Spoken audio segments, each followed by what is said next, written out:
Saudara dikasih Tuhan, hidup dunia sementara. Raja benar, apa yang dikatakan firman, manusia lebih mengasihi diri sendiri daripada mengasihi Allah. Untuk mengerti firman Tuhan, itu adalah nomor satu. Itu yang diingat Tuhan. Mari kita baca firman Tuhan. Allah memutuskan anaknya yang tunggal. Marilah saudara berubah.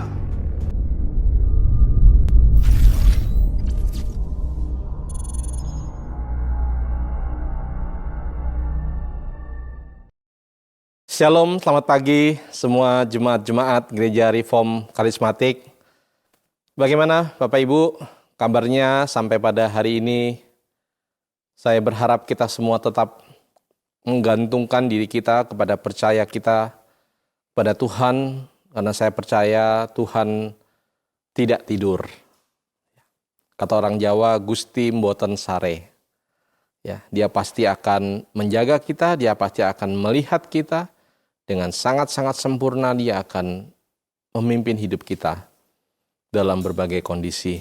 Oleh karena itu, kita beribadah kepada Tuhan. Mari bersama-sama kita bersaat teduh sebelum kita memulai ibadah kita pada pagi hari ini. Mari bersama-sama kita bersaat teduh.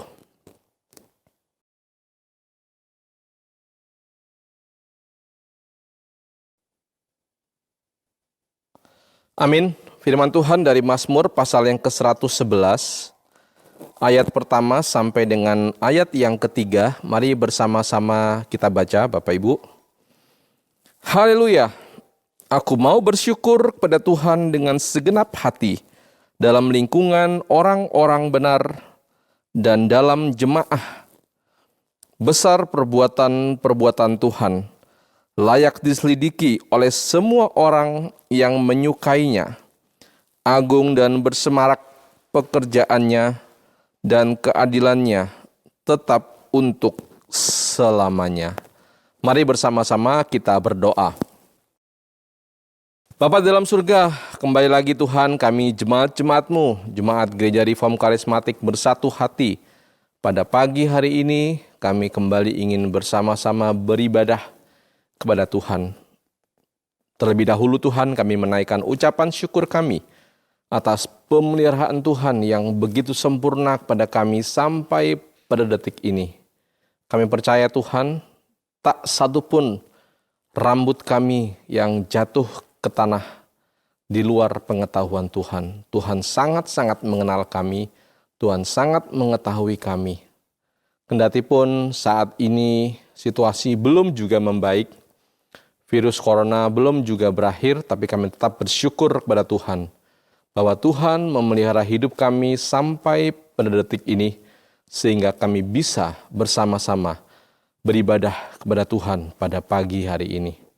Terima kasih Tuhan, kami bersyukur, kami berterima kasih untuk seluruh kehidupan yang Tuhan sertai sampai pada hari ini. Keluarga kami, pekerjaan kami, lingkungan di mana kami melayani, tempat-tempat yang kami injak Tuhan, kami masih melihat kasih sayang Tuhan begitu luar biasa, memelihara semuanya. Terima kasih Tuhan, kami ingin bersama-sama kembali beribadah kepada Tuhan, pimpin sertai kami, sehingga pada akhirnya kami sungguh beribadah hanya kepada Tuhan. Di dalam Yesus Kristus Tuhan kami menyerahkan ibadah kami pada pagi hari ini. Amin.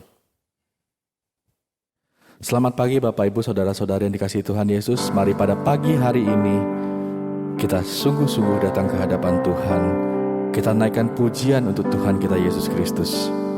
Karena begitu besar kebaikan Tuhan kepada kita, sehingga Dia mengorbankan dirinya mati di kayu salib. Besar mulia kasih-Mu, Kau korbankan hidup-Mu, curahkan darah-Mu sebagai ganti dosaku. Kau berikan harapan di dalam kesesakan. Agunglah perbuatanmu, Yesus Tuhan penebusku. Karena kasih-Mu yang selamatkanku, menyucikan dan menebus hidupku. Ku naikkan syukur buat pengorbananmu, Maha mulia dan terindah Kau, Yesus.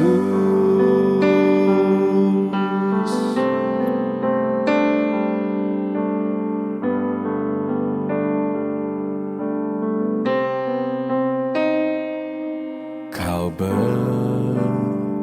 berikan harapan di dalam kesesakan. Agunglah perbuatanmu, Yesus Tuhan penebusku. Karena kasih-Mu yang selamatkanku, menyucikan dan menebus hidupku. Ku naikkan syukur buat pengorbananmu, Maha mulia dan terindah Kau. Karena kasih-Mu yang selamatkanku, menyucikan dan menebus hidupku. Ku naikkan syukur buat pengorbananmu, Maha mulia dan terindah Kau, Yesus.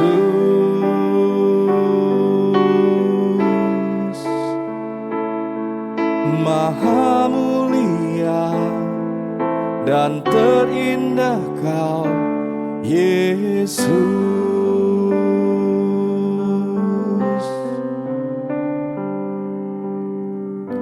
Mari Bapak Ibu yang dikasihi Tuhan Yesus, sebelum kita mendengar kebenaran firman Tuhan, kita bersama-sama berdoa. Bapa kami, Bapa kami yang di sorga, dikuduskanlah namamu. Datanglah kerajaan-Mu, jadilah kehendak-Mu di bumi seperti di surga.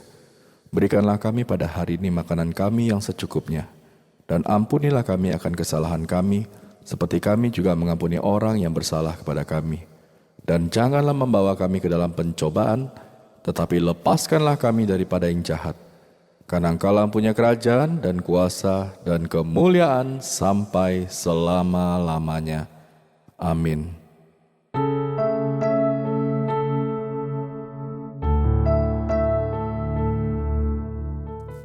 Salam, selamat pagi semua jemaat yang dikasihi Tuhan. Apa kabar jemaat-jemaat yang di rumah? Saya selalu berdoa kepada Tuhan kita Yesus Kristus. Tuhan selalu menyertai jemaat yang ada di rumah dan selalu sehat dan diberkati. Pada minggu ini kita kembali ketemu. Saya percaya Tuhan punya rancangan buat saudara-saudari yang ada di rumah. Dan saya juga percaya di awal bulan pada Maret ini, Tuhan akan memberkati Bapak, Ibu, dan saudara-saudari yang ada di rumah. Pada minggu ini, siapkan hati jemaat yang dikasihi Tuhan untuk kita mendengar kebenaran sabda firman Tuhan. Saya selalu mau mengkhotbahkan firman Tuhan, saya selalu berdoa kepada Tuhan. Apa yang harus disampaikan minggu ini kepada umat Tuhan? Tuhan menaruhkan hati kepada hamba-Mu ini menyampaikan dengan tema kualitas sebuah pengampunan. Saya tanya pada Tuhan, kenapa bicara tentang kualitas sebuah pengampunan? Ternyata manusia itu sangat bebal. Karena manusia sangat sulit mengampuni sesamanya. Dan Tuhan Yesus Kristus selalu mengampuni kita. Saudara-saudari, mari kita tunduk kepala untuk berdoa sebelum hamba-Mu menyampaikan Injil atau firman ini kepada saudara-saudari sekasih Tuhan. Mari kita tunduk kepala berdoa. Bapa kami yang di sorga, kami mengucap syukur atas kasih sayang Tuhan yang berlimpah kepada kami. Tuhan terus memelihara kami. Kami saat ini menghadapi badai yang begitu besar, yaitu badai pandemik, yang sampai hari ini masih belum kesudahan. Kami masih diberikan kesempatan untuk Tuhan untuk dapat mengampuni sesama kami. Kami diberikan kesempatan oleh Tuhan Yesus Kristus untuk kami taat kepada setiap Injil-Mu. Kira Tuhan pada hari ini dan pada awal minggu di bulan Maret ini membuka hati kami supaya kami lebih sungguh-sungguh mendengar kebenaran firman Tuhan. Dan Tuhan Yesus urapin hamba-Mu dan pakailah murid hamba-Mu untuk menyampaikan setiap Injil-Mu sesuai dengan kehendak-Mu. Berfirmanlah kepada kami siap untuk mendengar. Kami berdoa di dalam nama Tuhan Yesus Kristus. Amin. Saudara-saudari kasih Tuhan, seperti tadi saya katakan, tema kita adalah kualitas sebuah pengampunan. Mari saudara-saudari yang ada di rumah, sekarang buka Alkitab, kita sama-sama baca di kitab-kitab Perjanjian Baru, yaitu kitab Injil Matius. Matius pasal 18 ayat 21 sampai 35. Mari kita baca bersama-sama ayat 21. Kemudian datanglah Petrus dan berkata kepada Yesus, Tuhan, sampai berapa kali aku harus mengampuni saudaraku jika ia berbuat dosa terhadap aku? Sampai 7 kali? Ayat ke-22. Yesus berkata kepadanya, bukan, aku berkata kepadamu, bukan sampai 7 kali, melainkan sampai 70 kali 7 kali. Ayat 23. Sebab hari kerajaan surga seumpama seorang raja yang hendak mengadakan perhitungan dengan hamba-hambanya. Ayat 24. Setelah ia mulai mengadakan perhitungan itu, dihadapankanlah kepadanya seorang yang berutang 10.000 talenta. Ayat 25. Tetapi karena orang itu tidak mampu melunaskan hutangnya, raja itu memerintahkan supaya ia dijual berserta anak istrinya dan segala miliknya untuk pembayar hutangnya. Ayat 26. Maka sujudlah hamba itu menyembah dia. Katanya, sabarlah dahulu, segala hutangku akan kulunaskan. Ayat 27. Lalu tergeraklah hati raja itu oleh belas kasihan akan hamba itu, sehingga ia membebaskannya dan menghapuskan utangnya.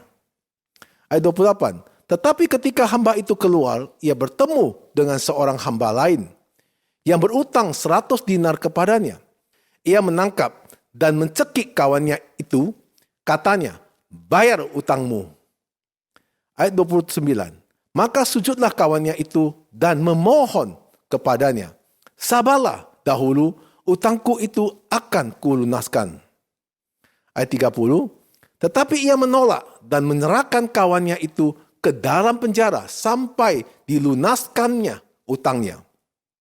Ayat 31. Melihat itu kawan-kawannya yang lain sangat sedih lalu menyampaikan segala yang terjadi kepada tuan mereka. Ayat 32. Raja itu menyuruh memanggil orang itu dan berkata kepadanya, hai hamba yang jahat, seluruh utangmu telah kuhapuskan karena engkau memohonkannya kepadaku. Ayat 33. Bukankah engkau pun harus mengasihani kawanmu seperti aku telah mengasihani engkau? Ayat 34. Maka marahlah tuannya itu dan menyerahkannya kepada argojo-argojo sampai ia melunaskan seluruh utangnya. Ayat 35.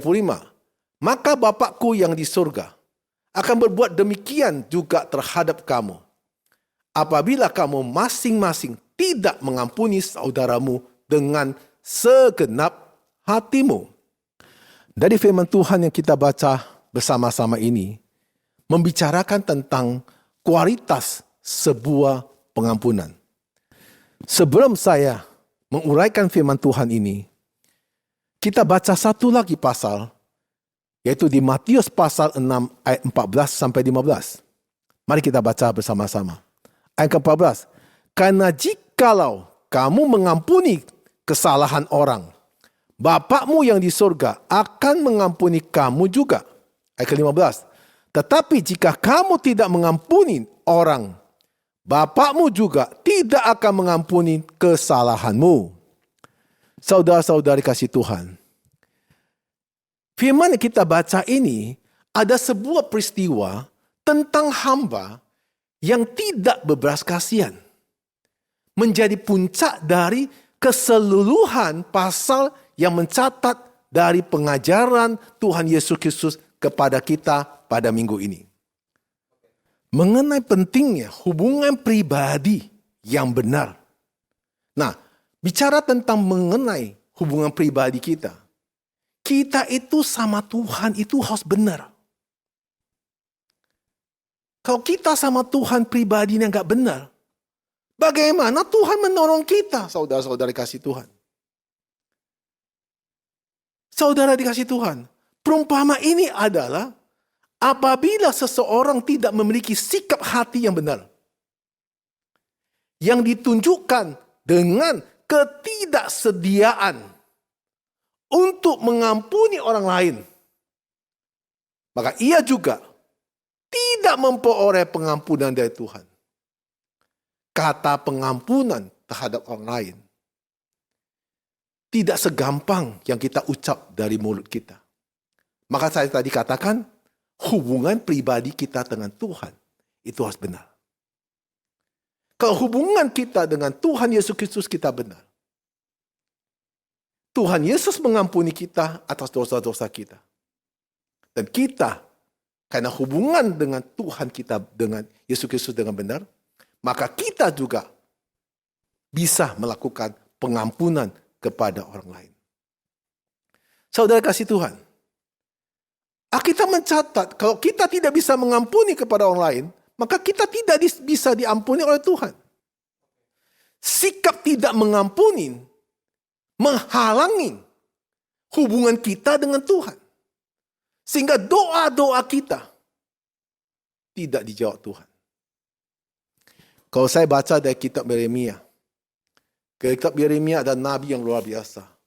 Dia berusaha terus supaya orang-orang Israel berbalik kembali kepada Tuhan. Orang Israel tidak mau. Tetap dengkil. Nah, bagaimana? Kalau hari ini saudara-saudara hari ini mempunyai hati hubungan pribadi dengan Tuhan, belum bisa beres. Jadi doa saudara tidak bisa dijawab Tuhan. Jika saudara hari ini mau doa saudara dijawab Tuhan, bereskan semua hati saudara, kepribadian saudara yang benar di hadapan Tuhan. Jangan hanya minta pengampunan, saudara, tapi tidak melakukan. Minta pengampunan dan membereskan. Saya selalu belajar apa yang diajarkan Alkitab buat saya sebagai hamba Tuhan. Kalau saya minta pengampunan dari Tuhan, saya tetap melakukan apa kewajiban dan tanggung jawab saya. Nah, itu yang paling penting, saudara kasih Tuhan. Supaya doa-doa kita dapat jawaban. Di dalam firman yang kita baca pada hari ini, tentang perumpamaan tentang pengampunan, maka kita belajar. Setelah kita baca ayat yang ke-21 sampai 35, di sana ada 3 peranan tokoh. Yang pertama, raja. Yang kedua, hamba yang pertama. Yang ketiga, hamba yang kedua. Saudara kasih Tuhan, perumpamaan ini bukan sebuah alegori atau kiasan. Ini berbicara tentang prinsip dan hubungan. Bukan tentang manusia. Saudara-saudara kasih Tuhan. Ini bicara prinsip hubungan rohani kita dengan Tuhan. Jadi, kekeliruan menganggap raja tersebut adalah Allah akan menghasilkan banyak pertentangan, karena kisah perumpamaan ini menggambarkan bagaimana cara Tuhan memerintah kepada umat manusia. Nah, sekarang yang pertama, ayat yang 21. Ayat 21 itu menjelaskan apa? Menjelaskan pada umumnya manusia itu susah mengampuni. Maka ayat 21 itu ada kebaikan Petrus bertanya kepada Yesus. Karena Petrus merasa sakit hati. Mungkin orang tersebut berkali-kali berbuat salah terhadap Petrus. Tetapi Alkitab tidak mencatat atau menjelaskan secara mendetail.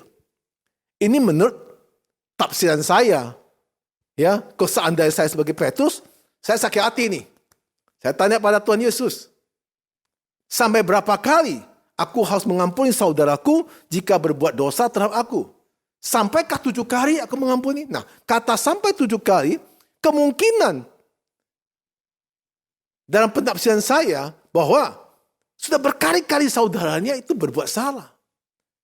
Sehingga Petrus diajari oleh Tuhan Yesus ada kasih dan mengampuni. Dan maka dia tanya kepada gurunya. Apa jawaban Tuhan Yesus?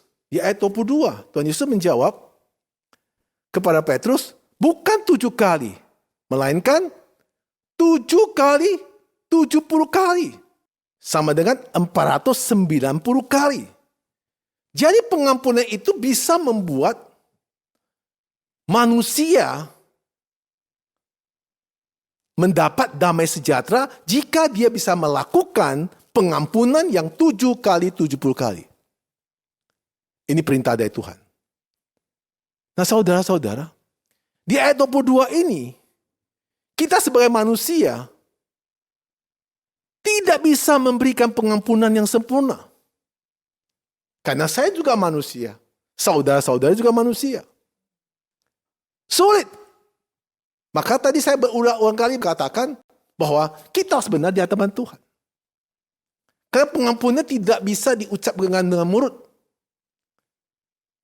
Ada orang tanya, Pak, saya diampuni. Diampunin. Tapi hati saya enggak. Itu pengampunan enggak? Bukan. Pengampunan dari hati yang paling dalam. Lubuk hati yang paling dalam. Saudara, jika kita bisa pun, itu adalah kekuatan berasal dari Tuhan Yesus Kristus. Bukan berasal dari kita dia sendiri. Jika hanya saudara bisa mengampuni dengan tulus, mengampuni dengan benar-benar dengan sempurna, itu bukan berasal dari saudara. Itu berasal dari kekuatan dari Tuhan Yesus Kristus kepada saudara. Yaitu Roh Kudus yang memimpin saudara. Kalau pengampunan itu berasal dari diri kita sendiri, pasti itu sangat terbatas. Saudara-saudara yang kasih Tuhan. Itulah yang diajarkan Tuhan Yesus Kristus kepada kita pada minggu ini tentang pengampunan yang seharusnya kita sebagai manusia atau sebagai anak Tuhan yang harus bisa lakukan seperti yang diperintahkan Tuhan. 7 kali 70 kali sama dengan 490 kali. Saudara di rumah yang dikasih Tuhan, ampun sekali aja saudara gak bisa. Dendam sampai sekarang. Bagaimana ampun sampai 7 kali? Bagaimana 7 kali 70 kali? Tolong direnungkan dan dihayati. Nah, saudara kasih Tuhan, pada ayat yang ke-23 sampai 25, Yesus berikan satu perumpamaan lagi, menjelaskan lebih jauh dengan seumpama tentang apa? Kerajaan surga. Nah, ini bicara tentang raja di surga. Berarti pengampunan itu bukan hal yang sepele, saudara-saudara kasih Tuhan. Bukan hal sepele. Pengampunan itu bukan hanya terhadap hamba yang dicipta Alkitab. Pengampunan itu terhadap semua umat manusia. Jadi raja di surga itu mengampuni semua umat manusia. Maka raja yang di surga itu Yesus Kristus. Datang ke bumi ini mencari orang-orang dosa. Supaya apa? Orang dosa itu diampunin. Supaya mereka semua mendapat keselamatan. Nah, saudara kasih Tuhan. Sekarang dari cerita ini, kita uraikan dari perumpama yang diceritakan oleh Tuhan Yesus Kristus tentang hamba yang pertama dan hamba yang kedua. Hamba yang pertama, Yesus memberikan perumpama dengan utang yang sangat besar. Si hamba itu kepada raja. Dia seorang hamba, utang yang sangat besar sekali kepada raja. Berapa utang si hamba itu kepada raja? 10.000 talenta kepada raja. Saudara tahu, 1 talenta itu sama dengan 3.000 sikal. Sama dengan 6.000 dinar. Nah, di Israel kita sering pakai uang sikal. 6.000 dinar. Besar 6.000 dinar. Berarti 10.000 talenta sama dengan 60 juta dinar. Wah, 60 juta dinar. Saudara tahu, di Israel atau di dalam orang-orang kaum Israel, 1 dinar itu sama dengan 1 upah 1 hari kerja. Jika saudara dikonvensi dengan UMR DKI, UMR DKI itu 4,5 juta per bulan. 4,5 juta per bulan, Anda kerja itu 25 hari, dipotong hari Sabtu dan Minggu. Berarti sama dengan 1 hari kerja saudara mendapat uang 180.000 rupiah per hari. Kalau saudara menghitung 180.000 per hari dikali 60 juta dinar, tahu gak saudara berapa utang si hamba itu kepada raja? 10,8 triliun rupiah. Itu sama dengan 10 talenta hutang hamba itu kepada raja. Nah, saudara-saudara yang dikasihi Tuhan, kalau kita sudah konversi dengan rupiah ini, utang 10 triliun, mau kerja sampai kapan dia bisa bayar lunas? Saya sampai mati pun, si hamba pertama tidak bisa lunas kepada raja. Namun, kalau saudara baca ayat ke-26, si hamba pertama sudah utang yang begitu besar, masih angkuh dalam keputusannya. Dia mengatakan, sabar, nanti pasti saya bayar. Angkuh. Tidak merendahkan hati. Tetapi raja itu bermurah hati. Raja itu bermurah hati. Sehingga raja itu mengampuni hamba itu. Dan membebaskan hamba itu dari utang. Serupa dengan semua orang pada hari ini kita hidup. Kita manusia semua itu berutang. Berutang apa? Berutang dosa. Kepada siapa? Kepada Tuhan Yesus Kristus. Semua manusia tidak mampu bisa melunasi utangnya kepada Tuhan Yesus Kristus jika tidak bertobat. Kematian Tuhan Yesus di kayu salib untuk menembus dosa-dosa saudara. Karena saudara tidak bisa membayar utang kepada Tuhan. Maka Yesus Kristus sebagai anak yang tunggal, dia harus mati di kayu salib untuk menembus saudara supaya saudara punya utang dilunasin dan saudara punya dosa dibersihkan. Sama dengan raja itu, begitu bermurah hati. Saudara-saudara dikasih Tuhan. Nah, kita baca sekarang di firman Tuhan di Efesus pasal 2 ayat 1. Kamu dahulu sudah mati karena pelanggaran-pelanggaran dan dosa-dosamu. Saudara kasih Tuhan. Dan orang yang mati tidak dapat menyelamatkan dirinya sendiri. Keangkuhan manusia mengira saya dapat menembus dosa-dosa saya dengan perbuatan baik saya. No. Perbuatan baik saudara tidak dapat menembus dosa-dosa saudara. Apa? Dosa-dosa masa lalu saudara. Dan semua perbuatan baik kita sesungguhnya tidak baik. Kita hanya berbuat baik untuk diri kita. Tapi kita bukan berbuat baik untuk orang lain. Maka kita punya dosa, tidak bisa kita mengampuni diri kita sendiri. Hanya Tuhan Yesus Kristus melalui kayu salib, kita percaya kepada Dia, kita bertobat, dan kita menerima Dia, maka dosa-dosa saudara akan diampuni. Karena oleh biru-birumu, semua dosanya kita diampuni.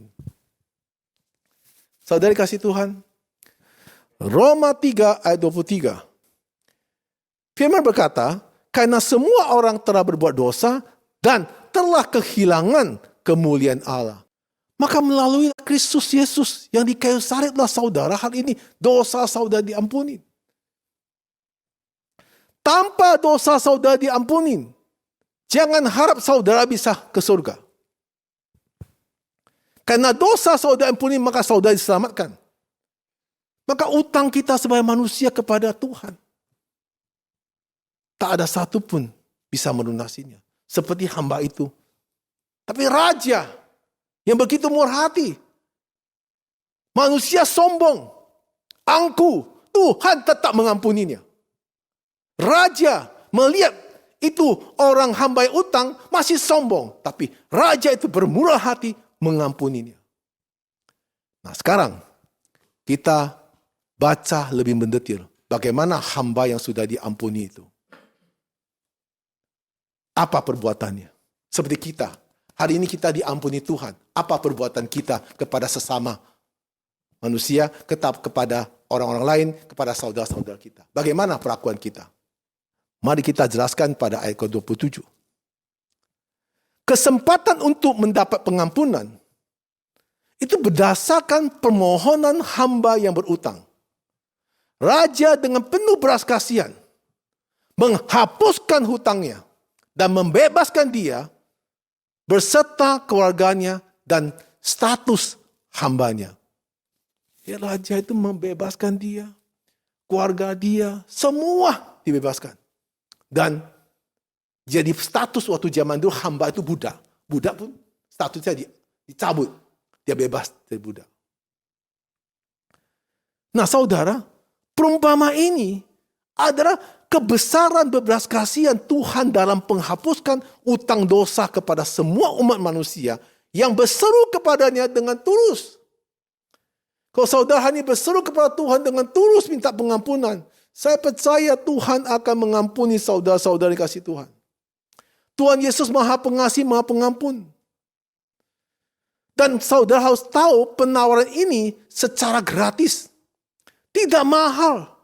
Karena kematian Yesus Kristus di kayu salib menunjukkan bahwa tawaran Tuhan Yesus Kristus bukan anugerah yang murah. Bukan anugerah murah. Karena firman Tuhan sudah mencatat oleh kitab Injil Yohanes pasal 3 ayat 16. Saya bacakan. Karena begitu besar kasih Allah akan dunia ini, sehingga ia telah mengkaruniakan anaknya yang tunggal, supaya setiap orang yang percaya kepadanya tidak binasa, melainkan beroleh hidup yang kekal. Saudara kasih Tuhan, seharusnya pengalaman diampuni akan memudahkan seorang untuk bisa mengampuni orang lain. Tetapi sayangnya, hari ini tidak berlaku bagi hamba yang pertama. Raja mengampuni dia, tapi dia tidak bisa mengampuni temannya. Si hamba gagal karena dia berjumpa satu peristiwa di mana semestinya ia bisa juga memberi belas kasihan seperti raja berbelas kasihan kepada dia. Dia seharusnya bisa memberikan belas kasihan kepada hamba yang kedua atau temannya supaya juga utangnya juga dibebaskan, tapi dia tidak bisa lakukan. Saudara, padahal dia baru keluar dari pengampunan, dari penghapusan utangnya oleh raja. Baru keluar dari tempat kerajaan, baru dibebaskan. Lihat saudara, si hamba itu utang kepada raja 10.000 talenta. Tadi kita bilang 10 triliun lebih. Diputihkan. Jika saudara percaya Tuhan Yesus Maha Pengasih, Maha Pengampun. Saudara, kepribadian saudara mau bertobat. Saudara, kepribadian saudara mau hidup benar. Kepribadian saudara mau sungguh-sungguh di hadapan Tuhan. dan berjanji di hadapan Tuhan akan menjalankan hidup menjadi anak Tuhan yang benar dan taat kepada firman-Nya.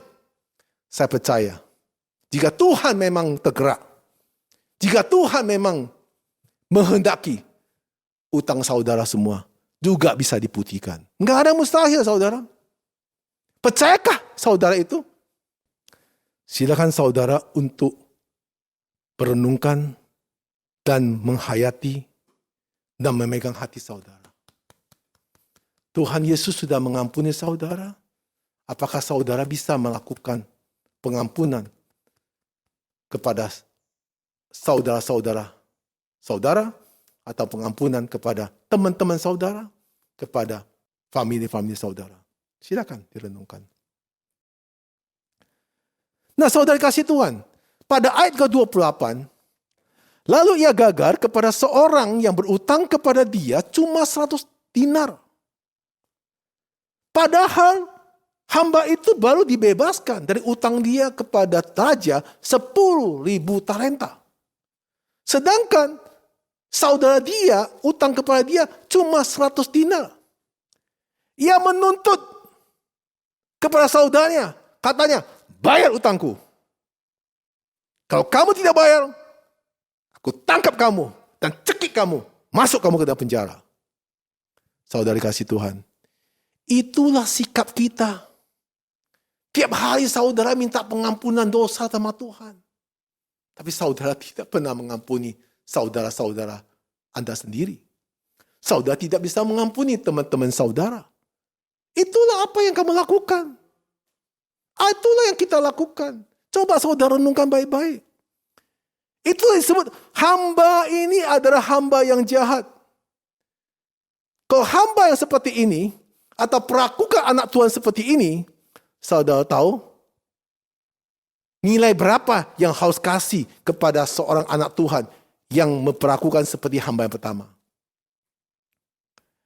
Kalau aku sebagai pendeta kasih nilai. Ini apa? U. Bukan F. U itu apa? Under below. Gak ada nilai lagi itu. Saudara kasih Tuhan. Kita teruskan ya. Di ayat 29 sampai 34. Raja di dalam perumpamaan ini ditipu. Ditipu. Kata ditipu artinya apa? Ditipu sifat asli hamba yang memperoleh belas kasihan. Ia berharap hamba itu akan menunjukkan belas kasihan kepada orang lain. Saudara sering tertipu oleh orang-orang yang bisa menangis. Oh, di gereja saya banyak orang bisa menangis. Ya, artis Korea kalah sama orang gereja saya. Ya, bisa sedih. Itu biasa. Itu banyak actingnya. Tapi kita tidak bisa bohong Tuhan, saudara. Tuhan kenal saudara siapa.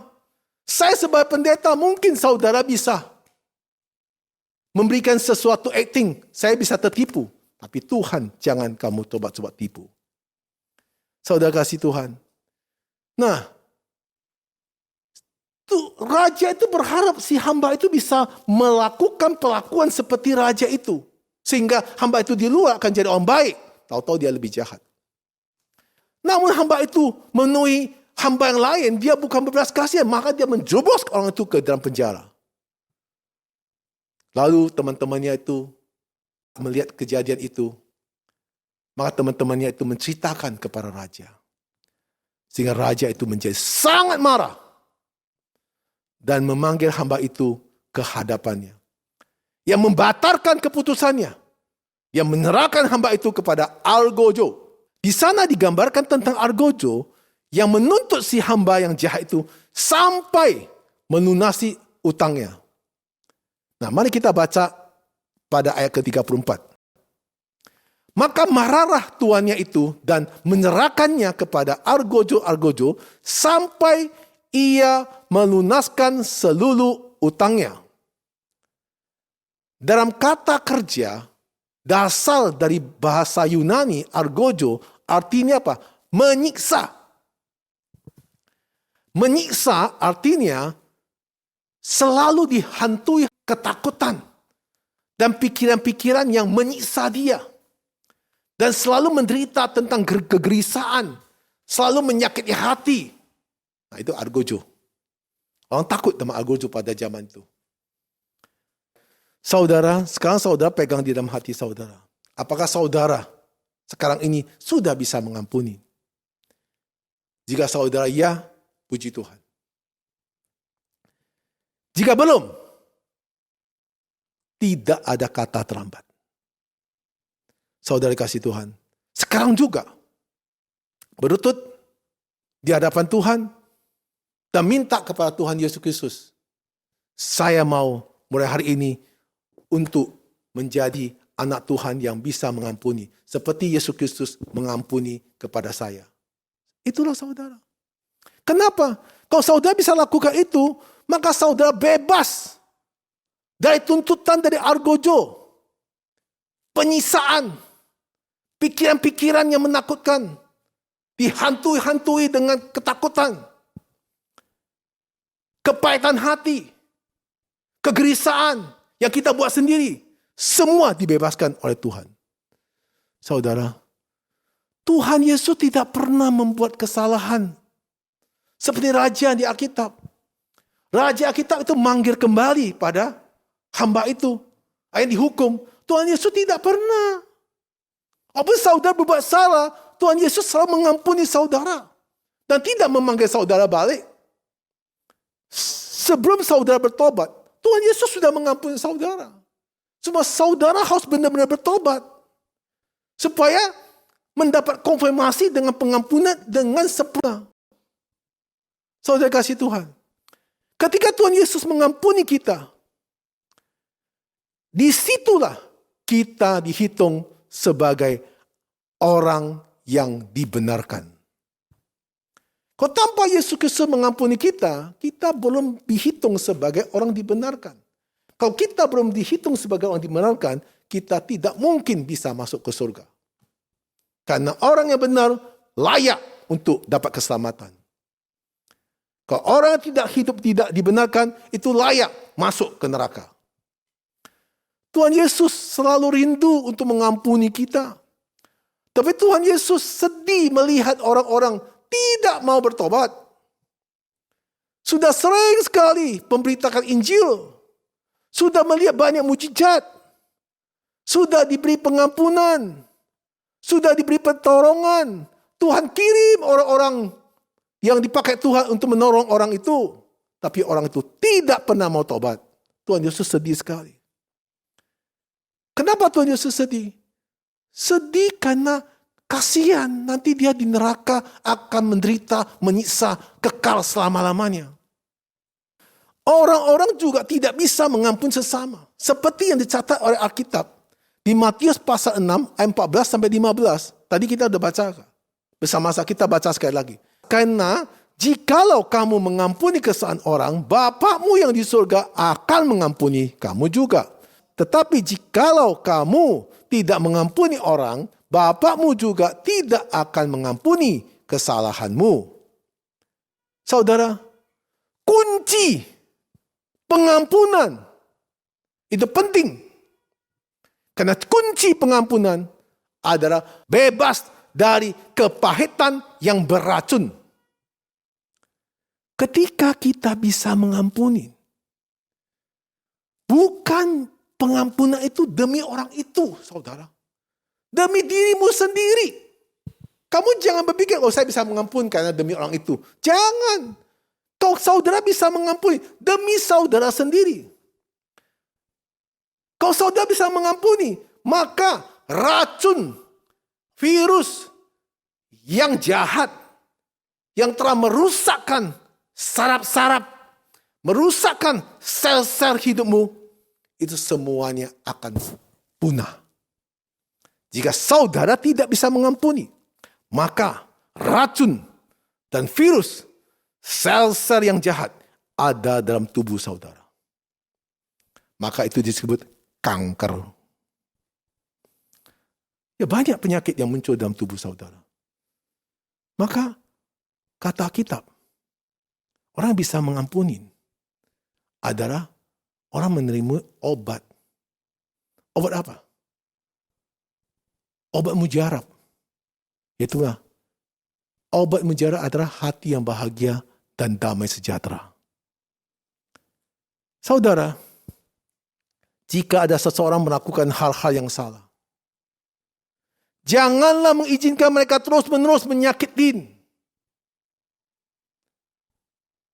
Saudara harus segera bisa mengampuni mereka. Jika ada seseorang telah membuat kesalahan kepada kita, jangan kita izinkan supaya kita sakit hati. Jangan. Kita terus mengampuni dia supaya kita bebas daripada racun-racun.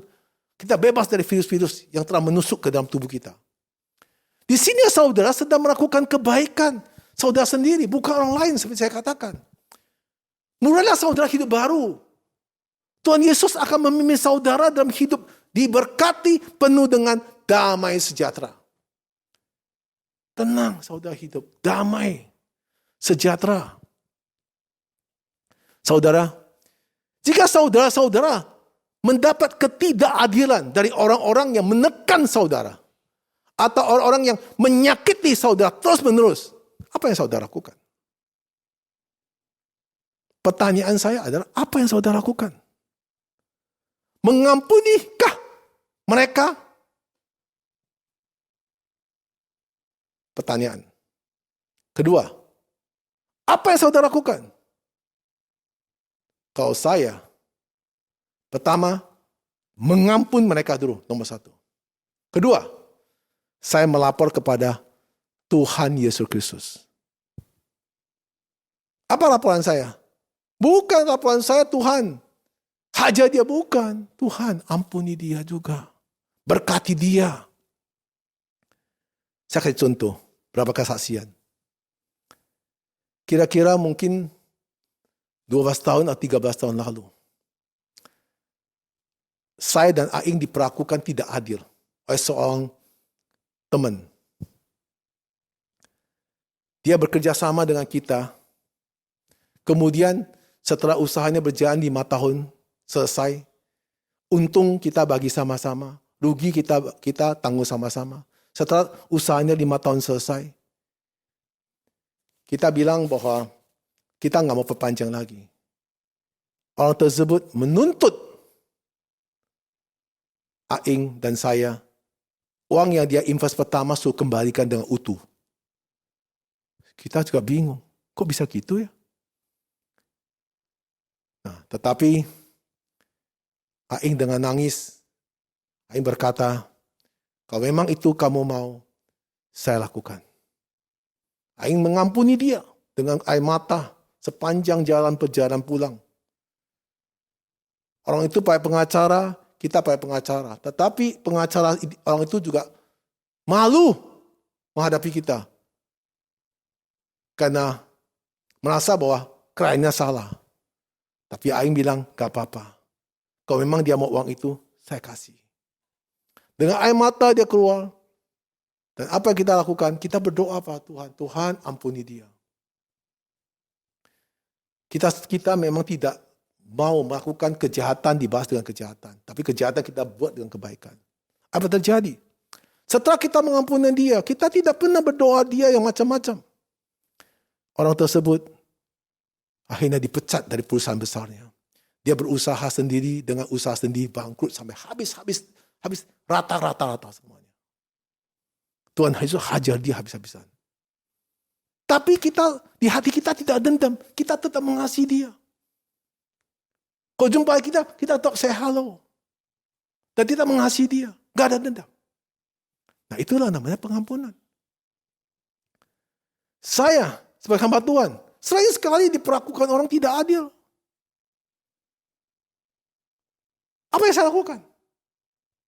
Saya juga mengatakan, Tuhan ampuni dia. Banyak yang janji saya. Pak, tolong doa ya. Nanti kalau misalnya berhasil, saya kasih pelayan Bapak gini-gini. Tapi setelah berhasil, dia ada aja alasan dia. Bukan saya ngomong punya. Ini ngomong. Saya marah gak? Enggak. Sebagai manusia, karena ada ngomong, saya berharap. Manusia, semua begitu. Karena dia ngomong, kayak berharap. Tapi setelah dia gak kasih, apa yang saya lakukan? Saya harus mengampuni dia. Nah, saya lapor pada Tuhan, Tuhan, orang itu sudah berjanji, tapi orang itu tidak bisa lakukan, Tuhan ampuni dia. Dan Tuhan berkati dia. Siapa yang hajar dia? Tuhan. Jangan kita hajar orang. Kalau Tuhan hajar, habis-habisan kamu. Ingat baik-baik, saudara. Jangan main-main sama Tuhan. Jangan main-main sama hamba Tuhan dia urapin. Dengar baik-baik saya ngomong. Kalau saya marah kamu bisa sakit hati. Kalau saya pukul kamu sakit hati. Tuhan hajar kamu, rata kamu. Jangan main-main. Dengar baik-baik ngomong saya. Di dalam kesaksian saya lihat banyak sekali. Dulu ada pengacara yang bohong saya sama istri saya. Saya bilang, Tuhan ampuni dia. Pengacara mati. Mati. Selama saya 17 tahun jadi pendeta. Orang yang selalu membicara sama saya atau menjanji sama saya. Kemudian setelah dia dapat, dia ingkarin. Saya tidak pernah dendam. Saya tidak pernah marah. Saya selalu Tuhan ampuni dia. Kasihan dia. Tuhan ampuni dia. Tuhan tolong dia. Tuhan berkati dia. Karena saya tahu. Saya takut sekali Tuhan hajar dia. Kalau Tuhan hajar dia, saya tidak tahu bagaimana untuk bicara sama dia lagi. Masalah saya bilang, jangan janji sama saya. Tapi orang saya juga gitu. Begitu kamu janji sama saya ngomong. Nah, ketika ngomong, sekali, 2 kali, 3 kali, saya gak ngomong 4 kali. Kalau 4 kali, saya bisa dimaki-maki orang. Ya saya gak mau, 3 kali cukup. Maka kita selalu pulang berdoa. Ketika orang itu mau diberkati, kita juga doa sujud di bawah kaki Tuhan. Ketika orang itu juga mendapat berkat, kita sujud di bawah kaki Tuhan. Supaya dia hidup bahagia dan diberkati berlimpah-limpah. Saya juga tidak ingin orang susah. Tapi gimana ya? Orang tersebut yang melakukan perlakuan yang seperti hamba yang keluar dari raja. Hamba keluar dari raja, dia dapat pengampunan Tuhan, tapi dia tidak bisa menggunakan pengampunan kepada saudara dia. Nah itu manusia, sifat manusia.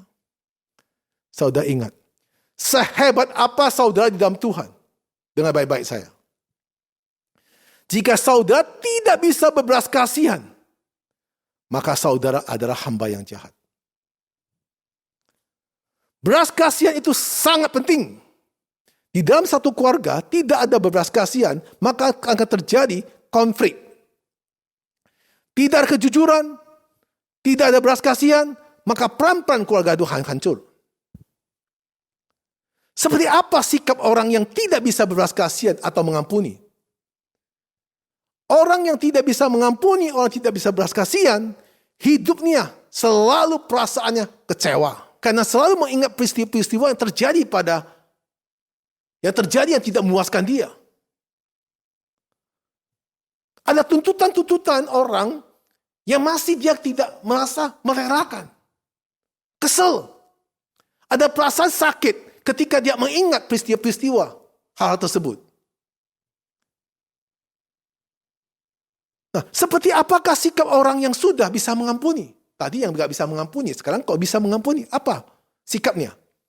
Dia tidak akan merasa sakit hati, tidak merasa kecewa lagi, tidak merasa ada tuntutan kepada orang lain. Artinya tuntutan orang lain, apakah orang tersebut mau berubah atau minta maaf atau perasaan semacam itu? Tidak ada, terserah. Tidak ada tuntutan apa-apa. Ada pelepasan emosional negatif dan perasaan kemalah hilang. Melupakan atau menghilangkan ingatan peristiwa-peristiwa yang tidak enak. Ada satu yang paling penting saudara. Kalau orang bisa mengampuni dan bisa orang yang punya belas kasihan. Hatinya selalu damai sejahtera dan sukacita. Itulah saudara. Maka perumpamaan tentang pengampunan itu penting sekali. Kita belajar apa yang diajarkan Tuhan Yesus kepada kita. Bagaimana sikap saudara mendengar khotbah ini hari ini. Saya percaya jika saudara mendengar sikap ini dengan benar, dan saudara mau hidup benar di hadapan Tuhan, Kesempatan inilah saudara akan mendapat belas kasihan dari Tuhan. Kesempatannya saudara akan mendapat jalan dari Tuhan. Kesempatannya saudara akan mendapat pembebasan dari penyisaan dari algojo-algojo itu. Maka Tuhan Yesus akan selalu memberkati saudara. Mari kita tunduk kepala untuk berdoa. Terima kasih Tuhan atas firman-Mu kepada kami pada hari ini. Kami mau belajar Tuhan. Belajar untuk hidup benar di hadapan-Mu. Tidak ada kata terlambat. Ya Tuhan, jika hati kami masih belum bisa mengampuni, mulai hari ini kami berjanji pada hati kita, mau belajar untuk mengampuni. Seperti Engkau mengampuni kami atas dosa-dosa kami. Tanpa pengampunan-Mu, tak mungkin kami bisa diselamatkan. Maka kita mau belajar juga menjadi anak Tuhan hidup benar. Menjadi anak Tuhan yang seperti Engkau inginkan. Setiap anak Tuhan bisa mengampuni sesamanya. Bukan seperti raja itu. Raja itu bisa mengampuni pada hamba itu. Tapi ketika raja itu marah, maka raja itu tidak bisa mengampuni hamba itu. Tapi Tuhan Yesus selalu mengampuni kita. Walaupun kita susah sekali mengampuni orang, Tuhan Yesus selalu mengampuni kita. Kasih sayang Tuhan begitu besar dan anugerah Tuhan begitu besar kepada kita. Maka tidak ada orang yang bisa sombong tentang pengampunan. Kalau kita bisa lakukan, karena Roh Kudus yang pimpin kita. Marilah kita menjadi teladan anak Tuhan yang benar dalam hidup kita. Tuhan pimpin kita supaya kita menjadi pelaku firman Tuhan yang benar. Kami berdoa di dalam nama Tuhan Yesus Kristus. Amin. Saudara-saudari yang ada di rumah, mari kita siapkan hati kita untuk menerima sakramen yang suci, sakramen yang kudus, yaitu perjamuan kudus. Ini pada awal Maret, minggu pertama, kita akan melakukan sakramen perjamuan kudus. Sebelum kita menerima sakramen perjamuan kudus, saudara siapkan di rumah, yaitu roti dan anggul. Sudah siapin? Mari kita tunduk kepala kita sebelum kita mengadakan perjamuan kudus, kita bersama-sama minta pengampunan dosa. Bapa kami surga, ampunilah semua kesalahan kami. Ampunilah dosa-dosa kami. Dengan segala kerendah hati kami di hadapan-Mu Bapa. Perbuatan-perbuatan kami, baik yang kami sengaja atau tidak sengaja. Baik kita tahu atau tidak tahu. Pada hari ini kita mengaku di hadapan-Mu. Ampunilah dosa kami. Layaklah kami untuk bersatu dengan tubuh dan darah-Mu. Karena kami percaya tubuh-Mu kudus, darah-Mu suci. Kiranya Tuhan menguduskan kami, sehingga kami layak untuk menerima sakramen perjamuan kudus ini. Kami berdoa dalam nama Yesus Kristus. Amin. Saudara kasih Tuhan, mari kita siapkan hati dan kita angkat roti di atas kepala kita. Seperti apa yang telah kuteruskan kepadamu, telah kuterima dari Tuhan Yesus, yaitu bahwa Tuhan Yesus pada malam, waktu ia diserahkan mengambil roti, sesudah itu ia mengucapkan syukur atasnya, ia memecah-mecahnya dan berkata, inilah tubuhku yang diserahkan bagi kamu, perbuatlah ini menjadi peringatan akan aku. Bukan roti yang kita pegang adalah tubuh Tuhan Yesus Kristus. Amin. Mari kita makan dengan iman kita di dalam nama Tuhan Yesus Kristus.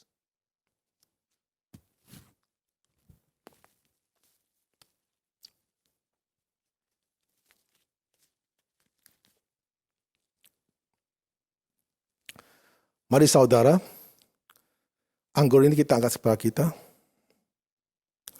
Demikian juga ia mengambil cawan sesudah makan lalu berkata, cawan ini adalah perjanjian baru yang dimateraikan oleh darahku. Perbuat inilah setiap kali kamu meminum menjadi peringatan akan aku. Bukankah cawan kita pegang ini adalah darah Kristus? Mari kita minum, katakan di dalam nama Tuhan Yesus Kristus.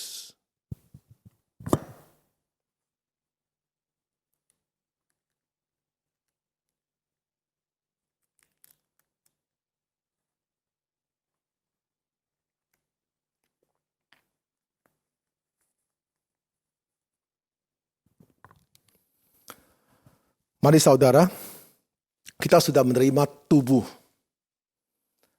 dan darah Kristus. Kita sudah bersatu dengan tubuh dan darah Kristus. Mari kita tunduk kepala untuk berdoa kita masing-masing mulai dari sekarang.